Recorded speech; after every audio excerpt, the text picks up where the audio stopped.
President Milei seems to be learning some lessons in diplomacy. Despite strong ideological differences, he's softened his rhetoric towards China. It would seem that pragmatism has triumphed over blind ideology.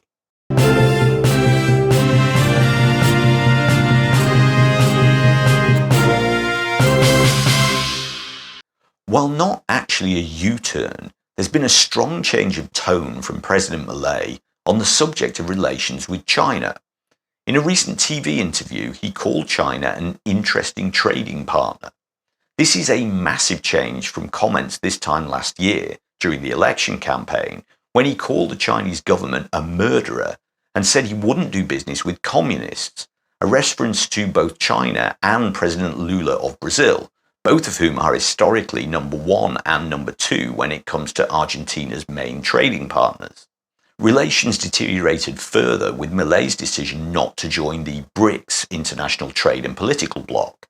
Negotiations over Argentina's membership of the group had been going on for years and were on the point of being completed. But Milei said that he wanted to move his alignment closer to what he called the civilized countries in the West, and implied, possibly with some good reason, that people in the BRIC member countries are not free. An even worse diplomatic blunder was committed by Foreign Minister Diana Mondino on returning from a visit to China earlier in the year, when she commented to an Argentine newspaper that all Chinese people look the same. However, it now seems to have dawned on President Milei just how important a trading partner China actually is. The president is planning a trip to China in January, possibly to attend a planned summit with the leaders of other Latin American and Caribbean countries to be hosted in China, although this could mean a meeting with Brazil's President Lula, something that Milei continues to avoid. Whether this trip will include a meeting with President Xi Jinping has not yet been announced. Historically, China and Argentina have been important trading partners. Any interruption in that relationship would see Argentina with a lot more to lose. With its huge population to feed, China imports a lot of wheat and soybeans. With the cooling of relations with the USA, China has been forced to look elsewhere for agricultural produce, and the already substantial imports from Argentina are set to increase. And it's not only the agricultural sector where China already does significant business in Argentina. The Chinese bank ICBC has a very visible presence on most high streets, even while banks like HSBC are selling up and leaving the country.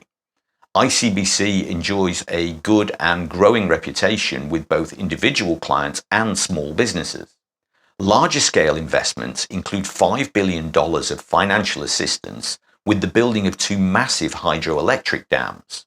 This is a project that was initially negotiated under the government of Christina Kirchner more than 10 years ago and has continued through several changes of government, but was brought to an abrupt halt under Milei, along with all other public works.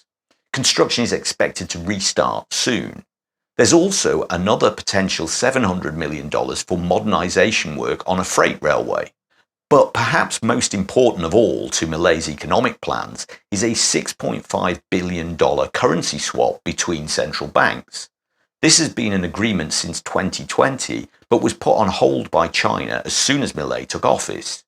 A more conciliatory attitude towards Beijing from Milei's government and some constructive meetings with the Chinese ambassador saw this debt swap renewed earlier in the year.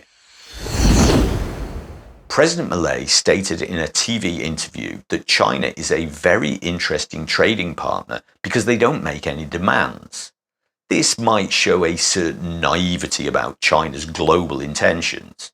Chinese money and investment might come without so many strings attached as the IMF or World Bank might require. But just like the mafia, China will expect friendship and cooperation when called upon. A big issue is the status of Taiwan, which China claims as a province. Many Western governments recognize Taiwan as an independent country, but China makes rejection of that status a condition of cooperation with any country. There have already been some meetings between diplomatic representatives of Argentina and Taiwan. Presumably that will have to stop. Many Chinese companies are making moves to invest in mining and extraction of the considerable lithium deposits in northwest Argentina. This is a project that Milei is eager to develop and has offered considerable financial incentives to foreign companies wanting to enter that market. Presumably, Chinese companies will expect some level of preferential treatment when bidding for licenses and contracts. Thanks for watching. I hope you found the video interesting. If you did, please give it a like. And if you want to see more content like this, there's a couple of videos on the screen now. If you're not already subscribed, you might want to do that too. If you want to support the channel, you can buy me a coffee in the link below. And until next time, que tengas un buen día.